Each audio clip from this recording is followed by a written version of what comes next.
Es muy grato estar de nuevo con ustedes en Entérate de Caracol Internacional, con un tema que afecta a la totalidad de la población, los impuestos, porque el gobierno ha determinado que el proyecto de reforma tributaria estructural, integral, lo va a presentar a la consideración del Congreso en la legislatura que comienza el próximo 20 de julio, no ahora en marzo. Eso ha traído alivio en algunos sectores, preocupación en otros. Y lo va a hacer con base en un estudio de más de 160 páginas que le ha entregado una comisión de expertos, expertos independientes del Ejecutivo, y que lo ha estudiado durante más de un año. Le hizo entrega de todas esas recomendaciones y conclusiones al equipo económico del presidente Santos en el mes de diciembre. Ya se ha venido conociendo, hay mucha gente que le ha metido el diente, como se dice, pero también hay incertidumbre y preocupación. Lo que es claro es que esa reforma estructural, de acuerdo con la Constitución, tiene que ser aprobada o negada o modificada, de acuerdo con el proyecto que se presente, por el Congreso, que es el único que puede decretar impuestos en Colombia. Por eso lo otro, que van a poner esto, que van a quitar aquello, que lo demás allá, son especulaciones, unas en buen sentido y otras que tienen evidentemente un trasfondo de carácter político. Dos especialistas aquí en Entérate de Caracol Internacional. El economista de la Universidad Nacional, que tiene todos los títulos habidos y por hacer, en Francia, en la Universidad de Rennes, incluso está optando a un doctorado, tiene un magíster de ese centro de muchos centros educativos y adicionalmente profesor de varias universidades colombianas, es secretario de Hacienda, integrante de esa misión, el doctor Ricardo Bonilla. Y también hemos invitado al doctor Jorge David Bedoya. Él estudió primero en Colombia, es abogado, se ha especializado en derecho comercial, en derecho tributario, ha hecho todos los cursos de que ustedes quieran, no solamente en Colombia, sino también en la Universidad de Leiden, en Holanda. Doctor Bonilla, bienvenido. Muchas gracias, Darío. ¿Cuál es la filosofía general realmente de estas recomendaciones para estructurar ese proyecto de ley? El gobierno nos convocó con una idea: háganle una propuesta al país que sea permanente, justa y equitativa. La idea es, no podemos seguir haciendo reformas tributarias cada 15 o 18 meses. La idea es, no podemos tener beneficios para algunos y no para todo el mundo. Debemos darle estabilidad jurídica y tributaria a todos los colombianos. Y ese es el propósito y la filosofía. Pero además, debemos combatir la evasión y la elusión. Y para ello, el mejor instrumento no es solamente administrativo, es quitar todos los estímulos que existen para que las personas consideren justo evadir o eludir. No, no hay ninguna justicia en la evasión y la elusión. Quien evade está atentando contra los que cumplen. Él la ha puesto de presente permanente, justa y equitativa. Usted que ya se leyó, releyó, que estudió, que subrayó, ¿cree que cumple esos tres requisitos que puso el gobierno? En el sentido de que pudiera ser permanente para que dure 10, 15 años, si haya unas reglas del juego claras, si haya una seguridad jurídica para los inversionistas. Doctor Bedoya. Muchas gracias, Darío. Bueno, lo primero que quiero decir antes de responder la pregunta es que en efecto el estudio es un estudio muy serio, un estudio técnico que contiene una gran cantidad de información, un análisis muy juicioso y digamos que adicionalmente contiene datos muy importantes, de datos comparativos de Colombia con países de la región y con los países OCDE. Ahora, en relación con el tema de qué tan permanente puede ser esta propuesta, justamente ese es uno de los fines, ¿no? Tener una reforma estructural. Una reforma estructural quiere decir que el país vuelva coherente su sistema tributario con los fines del Estado. Creo que este sí es un gran inicio para llegar a ese punto. Es decir, tenemos un instrumento que, si el gobierno lo utiliza de la manera adecuada, si lo logra, digamos, modificar en lo que es, y si se logra hacer una discusión seria en el Congreso de la República, vamos a lograr tener un régimen tributario acorde con la situación económica, acorde con las tendencias mundiales, que permita al Estado alcanzar los fines. Pero sí es oportuno que el Congreso, con cierta sindéresis, empiece a debatir y a estudiar el tema en las sesiones después del 20 de julio. en esta coyuntura económica en particular, con los precios del crudo como están, con la devaluación del peso colombiano? Pues Darío, cuando esta comisión fue convocada, la situación no estaba tan complicada. Y efectivamente nosotros comenzamos a pensar en el mediano y largo plazo. Evidentemente hay situaciones de complicación del corto plazo y por esa razón dentro de las recomendaciones de la comisión está, este no es el momento para retirar el 4 por mil, hay que esperar, pero algún día hay que retirarlo. Este es un momento para mirar cómo se puede mejorar la caja. Ese mejorar la caja es mejorar las condiciones administrativas de la DIAN, pero también examinemos bajo qué condiciones se está dando el IVA en Colombia. El IVA es el que en el corto plazo genera recursos. Claro, en consecuencia, ¿a usted le parece adecuado? Porque la gente va a protestar inmediatamente. A la gente no le gusta pagar impuestos en ningún país del mundo, pero con el salario mínimo como quedó, con el coste de vida que tenemos, 6,77 a 31 de diciembre, ese aumento del IVA que está propuesto entre el 18 y el 19%, y además quitarle prácticamente las exenciones a todos los productos y dejar exenciones para personas, de acuerdo a la filosofía que nos ha explicado el doctor Bonilla. ¿Sí está el país para aprobar eso? ¿Un Congreso con toda la radicalización política que en este momento existe, doctor Bedoya? Mire, Darío, yo creo lo siguiente. Lo primero es que, en efecto, el IVA y el aumento de la tarifa de IVA es la manera más eficiente para el Estado de recaudar impuestos, de tener caja suficiente para cumplir sus propósitos. Pero eso, si lo relacionamos con la pregunta anterior, nos lleva a preguntarnos si esta reforma, digamos, en la discusión, va a ser una reforma estructural o va a terminar convirtiéndose en una reforma coyuntural que le permita al Estado conseguir la caja necesaria que en este momento le hace falta por la situación económica derivada de la caída de los precios del petróleo.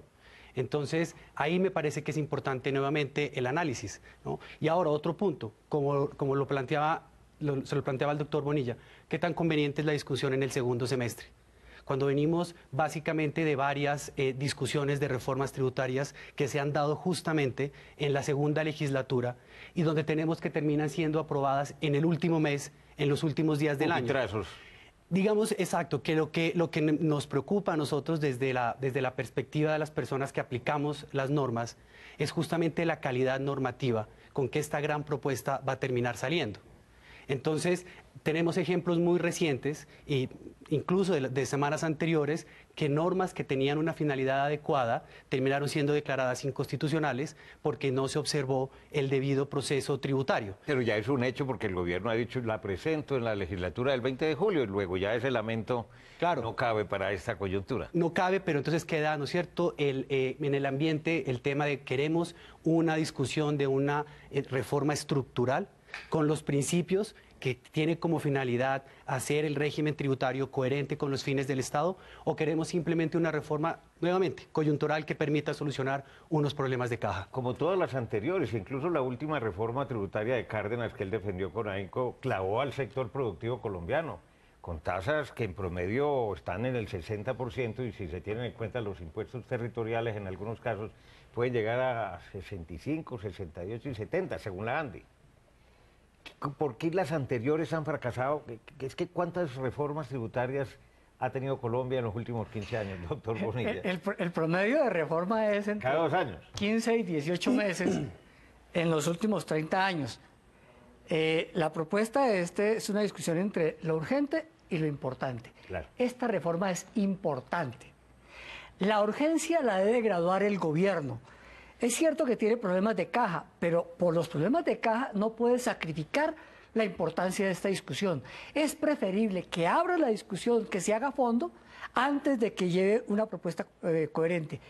La propuesta de la comisión no tiene articulado. Es una propuesta filosófica con una serie de propuestas que el gobierno debe convertir en un articulado y en un documento para hacer la discusión del Congreso. Entonces, desde ese punto de vista, el ministro ha dicho, hay otros insumos, hay insumo de la OCDE, hay insumo del Banco Mundial. Bueno, reúna todos los insumos. No parece haber contradicciones entre todos los insumos, probablemente algunos se complementen. Ponga la discusión a fondo, comiéncela en foros abiertos y lleve a los congresistas a esas mismas discusiones, de tal manera que cuando entre al Congreso ya se haya decantado. Ya regresamos en Entérate de Caracol Internacional. ¿Cómo será ese proyecto de reforma tributaria? ¿Qué es lo que dice la misión de expertos sobre el particular? En unos segundos, aquí en Caracol.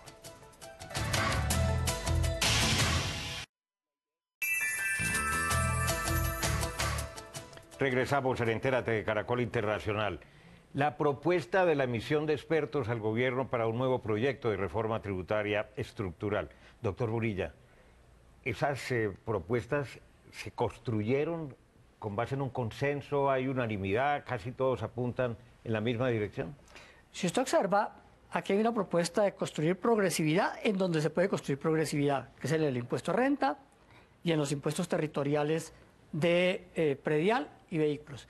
Y hay la idea de reducir la regresividad que pueda tener el impuesto al consumo o el IVA.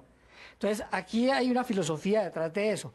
Hay algunos desacuerdos o no consensos en algunas partes y se resolvieron en términos de sacar una redacción que tuviera contentos a todo el mundo. Y en algunos casos se dice el gobierno debe estudiar más esto. En el caso suyo, doctor Bedoya, usted ha sido y es asesor de numerosas organizaciones, de centros de estudio, ha sido conferencista, está reputado como una de las personas que más sabe del tema tributario y fiscal y ha estudiado. Yo leía la hoja de vida y decía, Dios mío, ¿a qué horas vive? ¿A qué horas goza y disfruta de la vida del doctor Bedoya? ¿Qué no le gusta de la reforma? No, yo creo que la reforma tiene aspectos que sí deben ser analizados. Uno de ellos, para ir nombrando, digamos, es el tema de abrir la primera franja para las personas naturales. ¿Por qué? Porque en efecto, digamos, se basa en estudios muy claros y comparativos en relación con que ese primer tramo que grava a las personas naturales es bastante amplio, del 0 al 19%. Y hay una propuesta inicial, digamos, que es volverlo a hacer más tramos, más pequeños, del 0 al 10%. ¿Qué es lo que pasa? Eso me parece que desde el punto de vista filosófico, la comparación con países de la OCDE no es tan válida. ¿Por qué? Porque, digamos, los beneficios que tienen esos países para las personas que viven en esos países y, por lo tanto, digamos, tienen una mayor capacidad en el pago de impuestos. Aquí en Colombia, salvo determinado grupo que no esté subsidiado, son ellos los que asumen el gasto de educación, el gasto de salud, entre otros temas. Y para nombrarle otro tema, Darío, que creo que es bien importante, es el tema de gravar a los accionistas de una sociedad. Digamos, nosotros hemos visto un gran esfuerzo del gobierno y en realidad de la sociedad para formalizar la forma de hacer negocios en el país. En este momento, digamos que hay estímulos a la creación de nuevas empresas. Hay además, y aquí mismo lo menciona el estudio, se castiga o se intentará castigar las transacciones en efectivo, justamente para llevarnos a una mayor formalización. Me parece que el hecho de gravar a la persona, a la sociedad, la persona jurídica y al accionista puede tener un efecto de desincentivar la formalización de los negocios en el país. Pero yo le había entendido, doctor Burilla, a usted que lo que se pretendía es que no hubiera doble tributación. Sí, señor, y no lo va a ver. En realidad de lo que se trata es que en personas naturales, en Colombia, a diferencia de los países de la OCDE que usted está señalando, muy pocas personas informamos y tributamos. Tenemos un país de 47 millones de personas, Darío. De esos 47, más o menos 24 millones tienen algún ingreso o tenemos algún ingreso. Solo informamos y declaramos 1.800.000. La propuesta es, llevemos hasta 4,5 millones, 4.800.000. Es decir, que declare aproximadamente el 19-20% de las personas en Colombia. El 80% seguirá sin declarar. Declarar no quiere decir pagar. Pero que la DIAN tenga más información. Con eso acabamos con una de las fuentes de la evasión, que es la falta de información. Bajamos hasta ese nivel. Y en el tema de las tarifas, esa escala del 0 al 19 es demasiado grande. Hay que poner tarifas intermedias. Y esa es la propuesta, pongamos tarifas intermedias. Pero también hay que incorporar el tema de los dividendos. Es cierto, las empresas pagan sobre las utilidades. Y la propuesta de la comisión es eliminemos el actual impuesto y el CRE y vayamos a un solo impuesto. Eliminar el impuesto a la riqueza. Sí, y vayamos a ir a un solo impuesto, el impuesto a las utilidades empresariales, sobre la base de una única contabilidad, la que se construye con las normas NIF. Si eso es así, tenemos bases tributarias gravables ciertas y transparentes. Desde ese punto de vista, quien quien está repartiendo dividendos sabe muy bien a quién se los está repartiendo y eso tiene unas exenciones, tiene unas retenciones. Muy bien. Ahora vamos al campo de los accionistas. ¿Quiénes son esos accionistas? ¿Qué es lo que están haciendo? Y para evitar la doble contabilidad, se trata de grabar a esos accionistas en la parte que no está grabada en las empresas. Pero sí conozcamos cuáles son. Pero digamos que aquí hay un tema que es importantísimo. Tenemos cierto tipo de información sobre las empresas abiertas, pero muy poca información sobre las empresas cerradas. Y el camino va hacia las empresas cerradas. Finalmente, cuando hablamos de empresas abiertas, la pregunta es ¿cuántas cotizan en bolsa? Son muy pocas. Vamos a las empresas cerradas, vamos a identificar esto y vamos a un camino más allá. Evaluemos cómo es su patrimonio. Si se elimina el impuesto a la riqueza no quiere decir que dejemos de tener en cuenta cuál es el patrimonio. El patrimonio está compuesto por bienes inmobiliarios, algunos muebles de larga duración, vehículos, maquinaria y equipo, acciones y recursos financieros. Muy bien, examinemos cómo están declarándose ese tipo de recursos y hasta dónde vamos allá.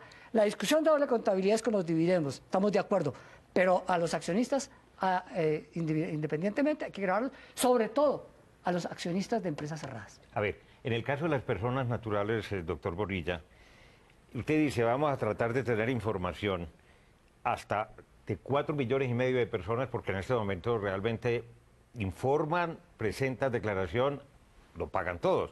1.800.000 colombianos de los 23 o 24 que deberían estar pagando. Pero ¿a partir de qué momento realmente tendrían que entrar a pagar lo que sea, algo de acuerdo con sus ingresos los trabajadores rasos? La propuesta de la comisión, aunque se le pide al gobierno que haga los cálculos, es ingresos salariales básicos 2,5 millones mensual, que después de descuentos tributarios, que es aproximadamente el 35%, se convierte en 1.700.000, 1.800.000 de ingreso líquido gravable. Es decir, hay una mala lectura cuando alguien dice, no, es que vamos a poner a declarar a los que tienen 2,5 salarios mínimos. No, es ingreso líquido gravable.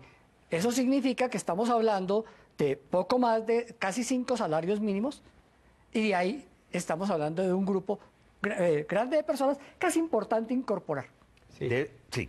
Digamos, un tema ahí técnico es que justamente, o sea, si tenemos un rango alto de 0 al 19 y lo bajamos, pues en efecto hay personas que van a tener que asumir una carga tributaria que no estaban dentro de ese grupo, ¿no? Entonces, sí creo que hay un efecto en las personas de menores ingresos que van a tener que asumir una carga tributaria efectiva porque el rango baja. Entonces es matemáticas. Pues, pero al si 2%.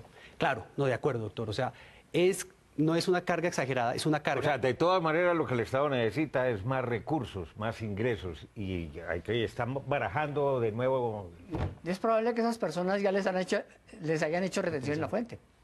Es decir, ya lo pagaron. Ahora lo que van a hacer es declararlo. Y si lo que pagaron de retención en la fuente es superior a lo que deben pagar, piden la devolución. Claro. Ya regresamos en Entérate de Caracol Internacional. Interesante, complejo, doloroso.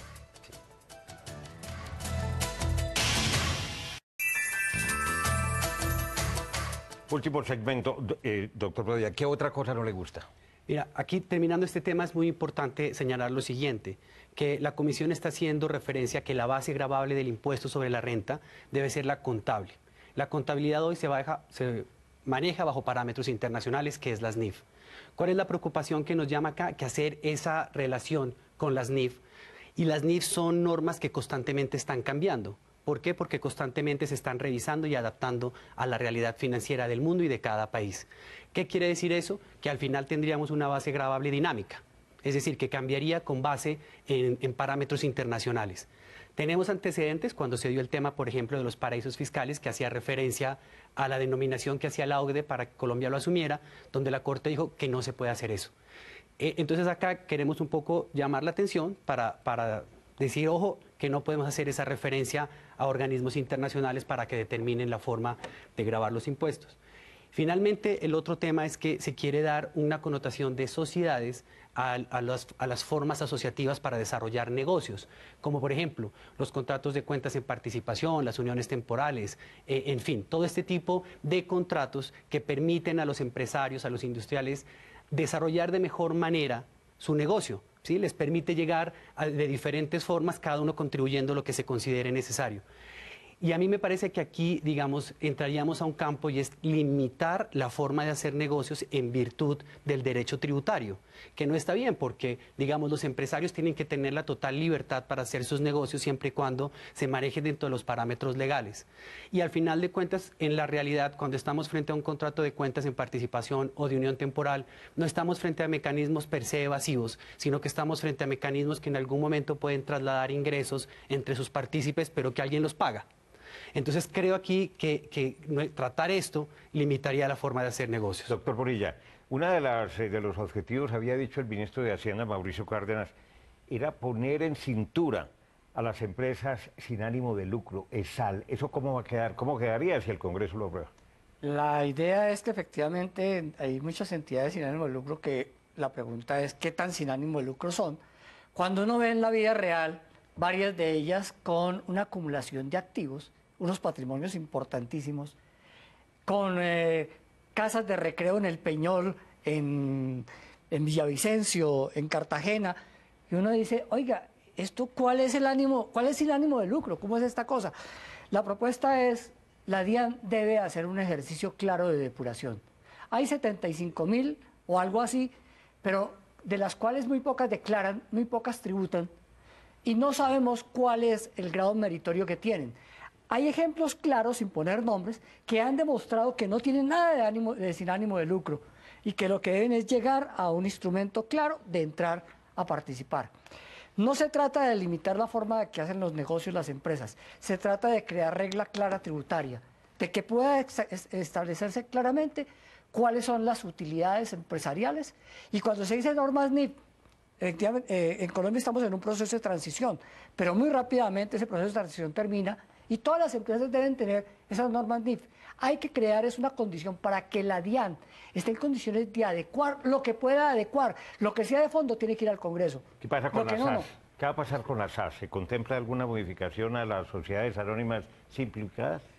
Igual es lo mismo, tiene que establecerse en su contabilidad cómo llega a definir utilidades y si es bajo una sola norma contable. Pero como hay una gradualidad de 5 años y genera empleo, el primer año exento, el segundo paga el 75, el tercero el 50.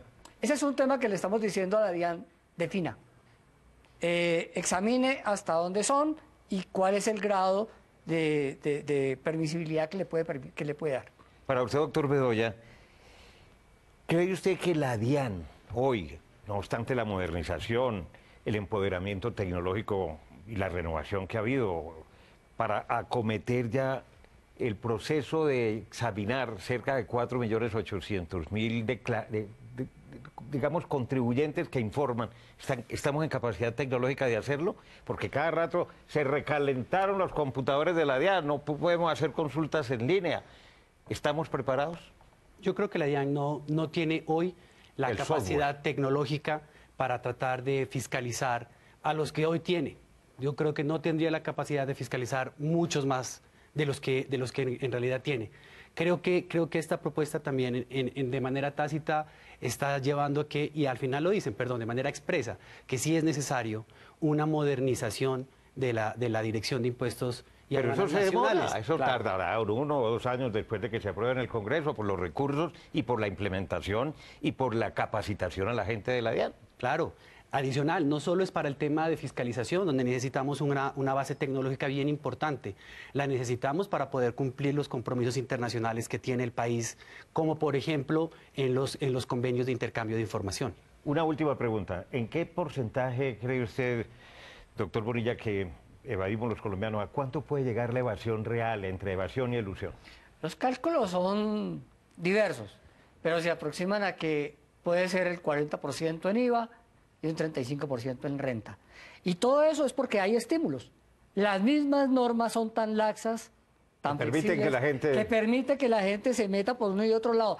Es probable que haya mucha de eso sea ilusión, de que pague algo de impuestos, pero no está pagando lo que debe pagar. Y en el caso de ustedes, sus asesorados, sus clientes, ¿qué dicen? Aproximadamente, ¿en cuánto lo estima usted, doctor Bedoya? No, yo creo que ahí hay dos temas importantes que también se han discutido. Uno son las personas que están en el sistema.